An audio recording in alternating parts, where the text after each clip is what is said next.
आज हम आपके लिए लेकर आए वेक्टर से रिलेटेड कुछ क्वेश्चंस जो कर्ल और ग्रेडियंट पर आधारित क्वेश्चन हैं और पिछली बार की कई परीक्षाओं में पूछे भी गए हैं। क्वेश्चन नंबर 1 आप देखेंगे यहाँ। क्वेश्चन नंबर 1 में कहा if R equal to X I plus Y J plus Z K and A is a constant vector then curl R cross A equal to. इसमें कहा यदि आर बराबर X I plus Y J plus Z K एक vector है और ए एक अचर सदिश राशि है, तब कर्ल आर क्रॉस ए का मान क्या होगा? क्या माइनस ए होगा, क्या -2 होगा, -3 होगा, या इनमें से कोई भी नहीं होगा? तो इसको करने का तरीका देख लीजिए कैसे हम लोग करते हैं। आर बराबर हमारे पास दिया गया एक आर वेक्टर है, इसका मान है एक्स आई प्लस वाई जे और प्लस जेड के। ये मान लीजिए एक वेक्टर दिया गया, एक वेक्टर लेके चल रहे हैं, वो उसमें उन्होंने कहा ये कांस्टेंट वेक्टर है तो इसे मान लेते हैं ए वन आई प्लस A2 जे प्लस A3 के। अब उन्होंने कहा कि ए क्रॉस आर क्रॉस ए का मान आपको चाहिए। आर क्रॉस ए निकालने का मैं सीधा तरीका आपको बता दें कैसे निकालते, जरा देखेंगे ध्यान से। इसको ढक लीजिए, इसका गुणा इससे करिए बाई A3 बाई इसका इससे करिए तो क्या A3 by minus A2Z out of I plus अगला आपके इसको ढक लेंगे, इधर से गुणा करेंगे A1Z माइनस इसको ढका रखा इसे करेंगे माइनस A3X और आउट ऑफ J लिख देंगे। आपके हम K को ढक लेंगे, इसको इसका करेंगे क्या A2X माइनस A1Y और आउट ऑफ K। निकालना क्या हमें? कर्ल निकालना है। क्या चाहिए? Curl. Curl R cross A बराबर चाहिए, तो कैसे निकालेंगे भाई? निकालने का तरीका उसको देख लीजिए। ऐसा करके आप लिख लीजिए, यहाँ पर आई लिख दीजिए, थोड़ा स्पेस दे करके जे लिख दीजिए, थोड़ा स्पेस दे करके के लिख दीजिए। यहाँ पर del upon del X, del upon del Y और डेल अपॉन डेल जेड। अब इसके नीचे ये लिख दीजिए A3 बाई माइनस A2Z। इसके नीचे क्या लिखेंगे? A1Z minus A3X। इसके नीचे क्या लिखेंगे? A2X minus A1Y। अब जब हम इसको खोलेंगे तो यहाँ से देख रहे हैं कि इसको ढक लेंगे, पहले इसका मल्टीप्लाई इससे करेंगे, तो यहाँ जब हम इसका करेंगे बाई के रेस्पेक्ट में तो ये है आपका कितना? A2 बाई A2X, तो x के रेस्पेक्ट में 0 बन जाएगा। जब इसका बाई के में करेंगे तो ये माइनस का A1 हो जाएगा। क्या हो जाएगा? माइनस का A1। माइनस का चिन्ह लगा के इसका करेंगे जेड के में, जब इसका जेड के में करेंगे तो माइनस का A1 आपके पास ये आ जाएगा और बाकी सब 0, ये आई आ जाएगा। इसी प्रकार से आगे करने की आपको ज़रूरत नहीं है। सिमिलरली अगला हम लिख देंगे कितना? माइनस A2 और minus A2 into J plus अगला माइनस A3 इंटू के। यानी कुल मिलाकर के दो अगर हम माइनस का कॉमन ले लें तो अंदर आ गया A1I plus A2J plus A3K, यानी माइनस के 2A के बराबर हो गया। चूँकि इसका मान A के बराबर है इसलिए आपका आंसर क्या हुआ इसमें? इसका जो आंसर बना आपका ये माइनस का 2A हो गया। अब ये तो मैंने आपको करके बताया, लेकिन एग्जाम में आपको ये प्रॉपर्टी याद होनी चाहिए। कौन सी? कि if R equal to X I plus Y J plus Z K हैं and A is a constant vector then curl of R cross A. R cross A का जो कर्ल होगा वो किसके बराबर होगा? वो -2A के बराबर होगा। R curl of R cross A किसके बराबर होगा? -2A के बराबर होगा। ठीक है, लेकिन अगर इसका डाइवर्जेंस निकालें, divergence of R cross A, तो वो क्या हो जाएगा? वो 0 हो जाएगा। क्यों? जब आई वाले का करेंगे, देखिए इसमें x मौजूद नहीं है, इसका हम x के रेस्पेक्ट में करेंगे। इसमें j नहीं है, इसमें क्या बाई नहीं है, इसका बाई के में करेंगे तो 0 बन जाएगा। इसका k, इसमें क्या नहीं है आपका z नहीं है, z के में करेंगे तो ये 0 बन जाएगा। तो याद क्या रखना है आपको? Curl of R cross A equal to -2A। Curl of r cross a equal to -2a and divergence of R cross A equal to 0। ये बात आपको ध्यान रखना है, बस याद भी रहने चाहिए, और नहीं आता है तो फिर प्रैक्टिस करके थोड़ा तेज़ी से इस फार्मूले से निकाल भी सकते हैं, है ना। इतना लंबा नहीं करने की ज़रूरत है, बस किसी एक को खोल के देख लेंगे, आपके दिमाग में तुरंत उसका आंसर चल के आ जाएगा, ठीक है। ऐसे क्रॉस करने का जैसे मैंने एक तरीका बताया, है ना, इसमें आई के साथ एक्स नहीं होगा, बाई के साथ जे के साथ बाई नहीं होगा, के साथ क्या नहीं होगा, जेड नहीं होगा। इस प्रकार से आप इसको क्रॉस में भी कर सकते हैं। अगले क्वेश्चन की ओर हम देख लेते हैं। इसमें कहा grad phi at a point to the surface phi X Y Z equal to constant is a constant vector. अगर ये फाई एक ग्रेड फाई कॉन्स्टेंट वेक्टर आ रहा है तो निश्चित रूप से क्या होता है, नॉर्मल टू द सरफेस होता है। क्या होता है, नॉर्मल टू द सरफेस। इसलिए इसका आंसर क्या हो जाएगा, नॉर्मल टू द सरफेस, यानी ये इसका आंसर हो जाएगा। ये प्रॉपर्टी है इसकी, याद रखेंगे, you have to keep in your mind. Clear. Question number 3 की ओर आते हैं, देखिएगा। इसमें कहा if F equal to A X I plus B Y J plus C Z K then double integration F dot N cap D S where S is the surface of X square plus Y square plus Z square 1 equal to 1 is equal to. यदि F बराबर इतना दिया गया है तब आपको इसका मान बताना है, जबकि एस क्या है, एस एक सरफेस है, X square plus Y square plus Z square equal to 1। Surface का मतलब होता है, ये क्या दिया, ये एक गोले का समीकरण है। किसका, उस गोले का समीकरण है जिसकी रेडियस कितनी है, 1 के बराबर है। जब रेडियस 1 है तो उसका वॉल्यूम कितना होगा, उसका वॉल्यूम 4 पाई बाई 3 होगा, क्योंकि गोले का आयतन कितना होता है, 4/3 पाई होता है। ठीक है, 4/3 पाई आर स्क्वायर होता है, और आर का मान है 1। तो इस बाद में यूज करेंगे। पहले हम देख लेते हैं दिया क्या है क्वेश्चन में। क्वेश्चन में आपको दिया एफ बराबर कितना दिया, एफ का मान भाई A X I B Y J plus C Z K. आपको ग्रेड एफ चाहिए, क्या चाहिएगा, ग्रेड एफ निकालेंगे सबसे पहले। तो क्या होता है, I del upon del X, J del upon del Y, K del upon del Z dot वही चीज़ ऊपर A X I plus B Y J plus C Z K. ये आपका हो जाता है। तो कैसे करेंगे भाई, इसका आई वाले का आई के रेस्पेक्ट में करेंगे, एक्स के रेस्पेक्ट में करेंगे तो ए आ गया, इसका बी आ गया और इसका सी आ गया। केवल इतना बचा। आपको चाहिए क्या, देन वी हैव आपको चाहिए सरफेस इंटीग्रेशन किसका, F dot N D S. इसका मान किसके बराबर होता है, वॉल्यूम इंटीग्रेशन में इसे कन्वर्ट करें तो वी बन जाता है वॉल्यूम, और ये किसके बराबर होता है, delta F into D V के बराबर। ये formula you have to keep in your mind, याद रखना है बच्चों। तो क्या बनेगा भाई, ट्रिपल इंटीग्रल में इसका मान रख दीजिए, कितना निकाला इसका मान ए प्लस बी प्लस सी हमने निकाला इंटू डी बी, और यानी ए प्लस बी प्लस सी को बाहर ले लें, कॉन्स्टेंट है।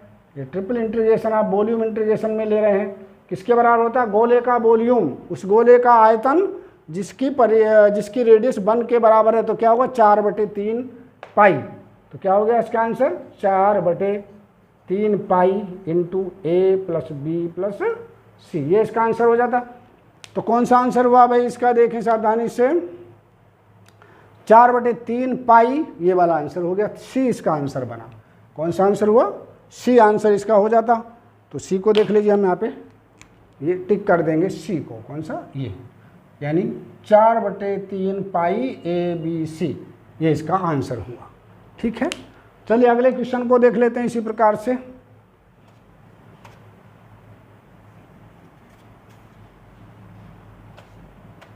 नेक्स्ट क्वेश्चन क्या है जी, if F equal to X square Y plus Y square Z plus Z square X K, X square Y I plus Y square Z J plus Z square X K, then the value of curl F at the point is 1 2 3, 1 2 3 बिंदु पर curl F का मान निकालना भाई। तो कुछ नहीं करना, बहुत सिंपल सा क्वेश्चन है।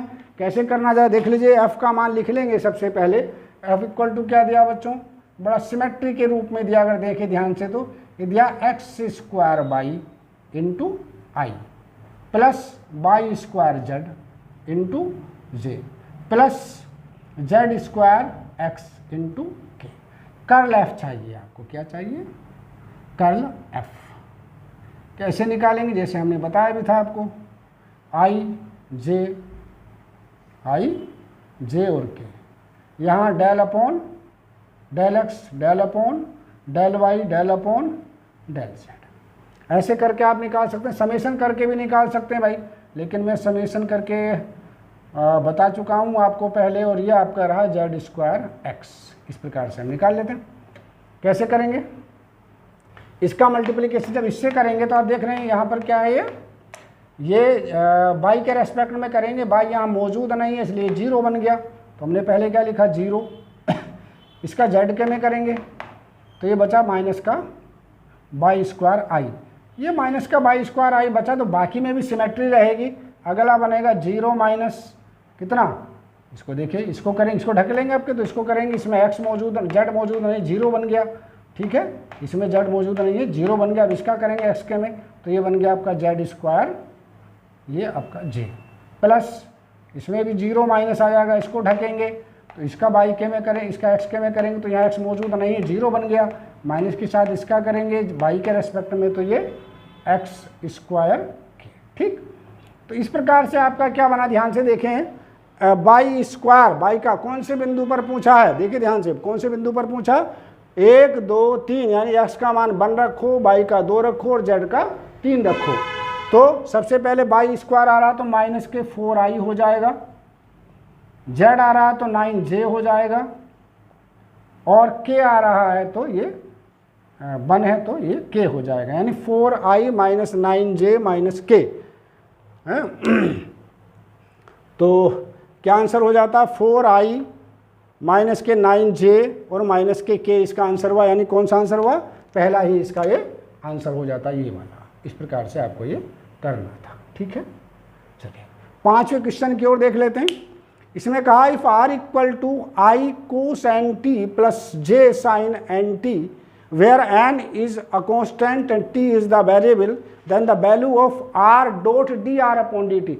यदि r का मान कितना हो, आई कोस एन टी और plus J sine N T हो, तब आपको बताना है क्या कि r dot D R upon D T का मान क्या होगा। तो पहले तो हम r को ले लेते हैं। r कितना वेक्टर दिया है बच्चों, r का मान दिया उन्होंने i, ये आपका कोस N T plus J sine N T. ठीक, पूछा क्या है भाई उन्होंने, D R upon D T निकालो पहले। तो D R upon D T निकालने का तरीका देख लीजिए, D R upon D T vector निकालेंगे तो क्या निकलेगा, इसका डिफ्रेंशिएशन कर देंगे, माइनस का एन आई और साइन एन टी बन जाएगा, क्योंकि कोस का डिफ्रेंशिएशन माइनस साइन होता है। ठीक है, या तो इसको आप ऐसे करके भी लिख सकते हैं यहाँ। इसी प्रकार से इसमें भी एन पहले आ जाएगा और ये बनेगा आपका कोस एन टी और ये बाहर जे आ जाएगा। ठीक, हमें चाहिए क्या भाई, तब हमें चाहिए then R dot D R upon D T. तो क्या तरीका भाई, को इसका इसके साथ कर दीजिए, जे वाले का जे के साथ करो। जब इसका इसके साथ करेंगे तो ये बनेगा, इसका डॉट इसके साथ आई डॉट आई 1 हो जाता, तो माइनस का N cos N T sine N T, cos N T और साइन एन टी, प्लस इसका भी क्या, cos N T sine N T हो गया, एन और आ गया और साइन एन टी। तो देखिए माइनस ये प्लस का 0 बन गया, तो आंसर क्या है इसका, 0 हो गया। लेकिन 0 कोई आंसर इसमें नहीं दे रखा, इसलिए कौन सा आंसर हुआ, नन ऑफ दीज इसका आंसर हुआ। कौन सा आंसर हुआ, ये नन ऑफ दीज इसका आंसर हुआ। ठीक है, एन टी यानी नन ऑफ दीज इसका आंसर हो जाता है हमारा। चलिए अगला क्वेश्चन देखेंगे।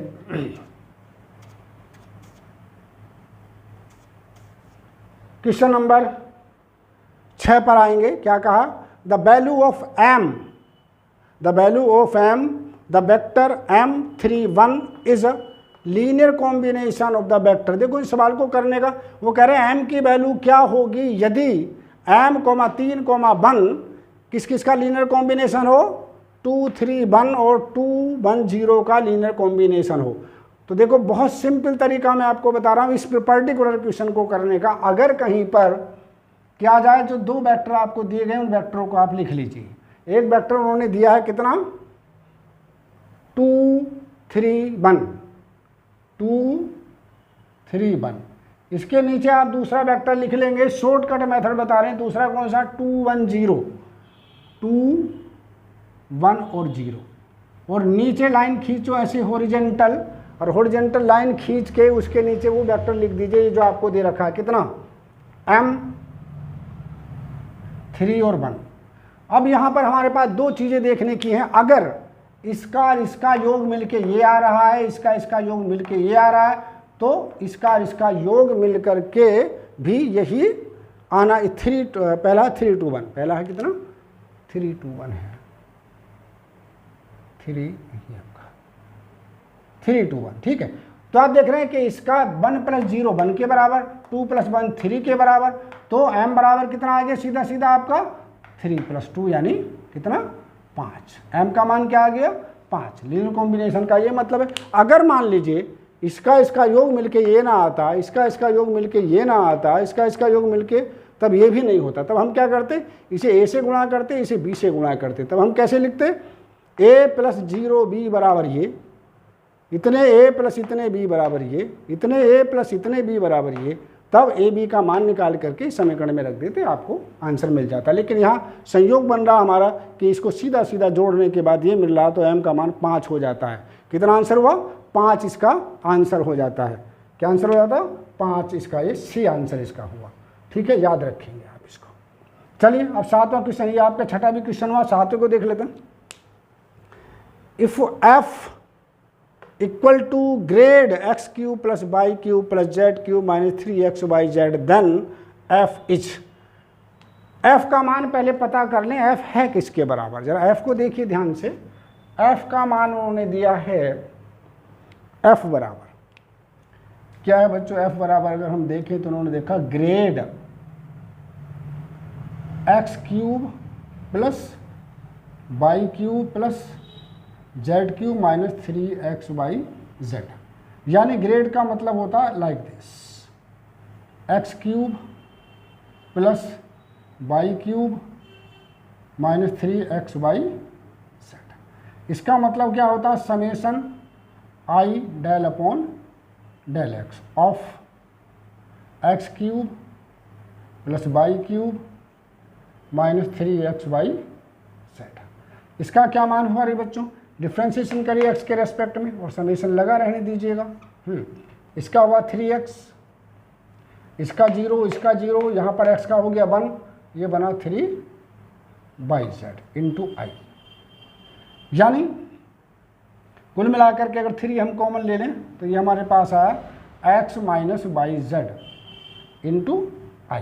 ठीक, अगला क्या बन जाएगा, 3 तो बाहर समेशन हटाएंगे तो अगला क्या बन जाएगा, y - zxj। अगला क्या बन जाएगा, z - xyk। तो ये हमारे पास बन जाएगा। लेकिन हम बात किसकी कर रहे हैं, हमने तो अभी तक f का मान निकाला है, किसकी वैल्यू है ये, f की वैल्यू हो। तो उन्होंने कहा है कि क्या ये वेक्टर सोलेनोइडल होगा या इरोटेशनल होगा, या सोलेनोइडल एंड इरोटेशनल दोनों होगा, या फिर इनमें से कोई नहीं होगा। तो सोलेनोइडल होने का क्या मतलब है कि अगर इसका हम डॉट ले लें तो 0 बन जाए तो सोलेनोइडल होगा। तो देखिए जब हम इसका डॉट लेंगे, डॉट लेने का क्या मतलब हुआ कि डेल अपॉन डेल x इसके साथ लेंगे। जब डेल अपॉन डेल x इसके साथ लेंगे तो यहाँ पर 1 आ जाएगा और 3 से गुणा होगी, 3 ये आ जाएगा, 3 अगले में आ जाएगा, 3 उससे अगले में आ जाएगा, तो कुल मिला के इसका 9 हो जाएगा। 0 नहीं बन रहा है, इसलिए इसका मान सोलेनोइडल वेक्टर नहीं होगा, यानी f एक सोलेनोइडल वेक्टर नहीं होगा। दूसरा फिर चेक कर लेते हैं, दूसरा क्या है बच्चों, दूसरा दिया हमारे पास, क्या ये इरोटेशनल होगा। इरोटेशनल कब होता, इरोटेशनल तब होता है जब कि f क्रॉस, क्या डेल क्रॉस f का मान 0 हो जाए। डेल क्रॉस यानी डेल डॉट f का मान 0 हो तो सोलेनोइडल, और एफ क्रॉस जीरो का डेल्टा क्रॉस एफ का मान अगर क्या हो 0 हो तो फिर वो इरोटेशनल होता है। तो हम देख रहे हैं सोलेनोइडल तो नहीं है क्योंकि डाइवर्जेंस का मान 0 नहीं आ रहा। तो फिर इसको देख लेते हैं आगे, कर्ल करके देखते हैं ना। तो हम निकालेंगे कर्ल एफ का मान निकाल के देख लेते हैं कितना आता है। कर्ल एफ हमने क्या बताया था भाई, आई यहाँ लिख देंगे, जे यहाँ लिख देंगे। वैसे सिमेट्रिक को देख के ही आंसर पता लग जाता है, लेकिन फिर भी हम बता दे रहे हैं आपको एक बार करने का। Del upon del X, del upon del Y और डेल अपॉन डेल जेड। अब लिखेंगे आई का कोफिशिएंट, 3 को हमने बाहर लिख दिया, सबसे 3 को हमने सब में से कॉमन लिख के बाहर लिख देंगे।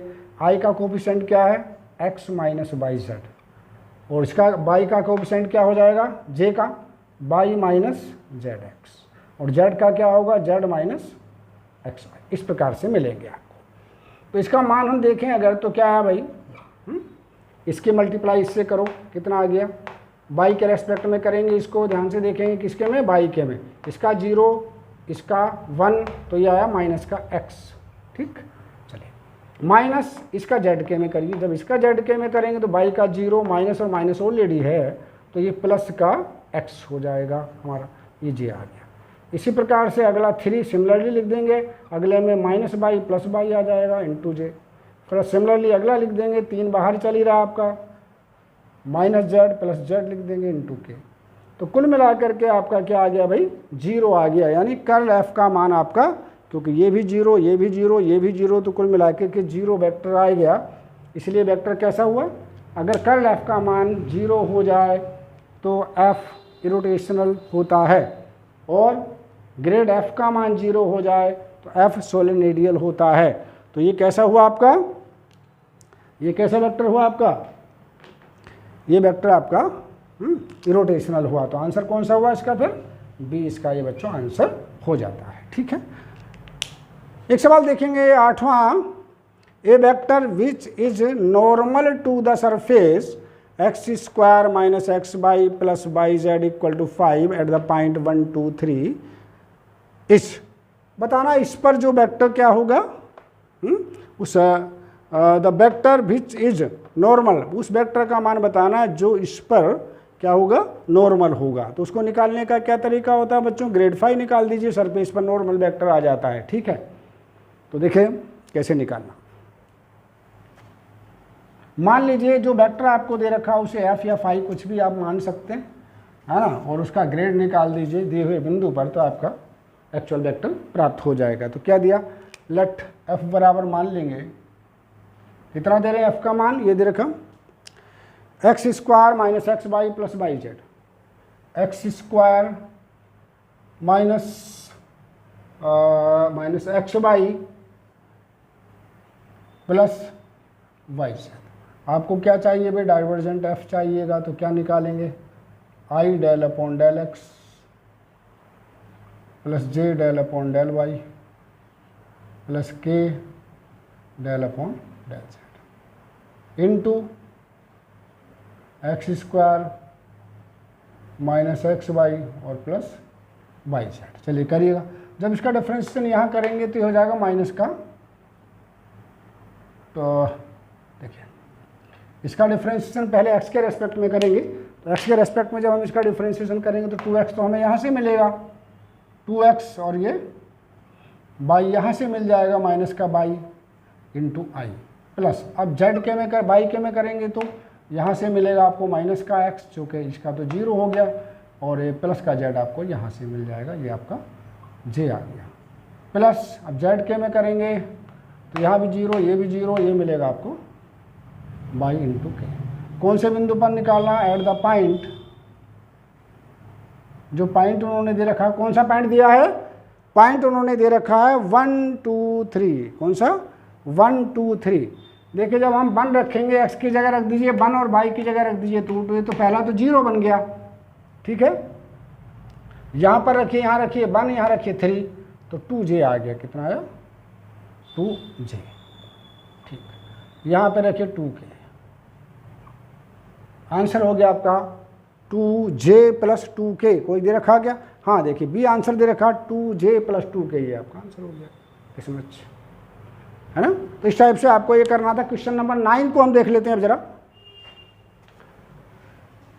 क्वेश्चन नंबर 9 है आपका, इफ डाइवर्जेंस r की पावर n डॉट r की पावर n इंटू r बराबर 0 then the value of n का मान पता करना है भाई। देख क्या दिया है, ये देखा डाइवर्जेंस r की पावर, कौन सा r की पावर n वेक्टर r, इसका मान जानते हैं क्या होता है, इसका मान होता है, ये बराबर 0 दे रहे हैं, यानी इन्होंने कहा है कि डाइवर्जेंस r की power n into vector r बराबर 0, इसका मान कितना होता है n+3 इंटू r की पावर n होता है, याद रखेंगे भाई, ठीक है।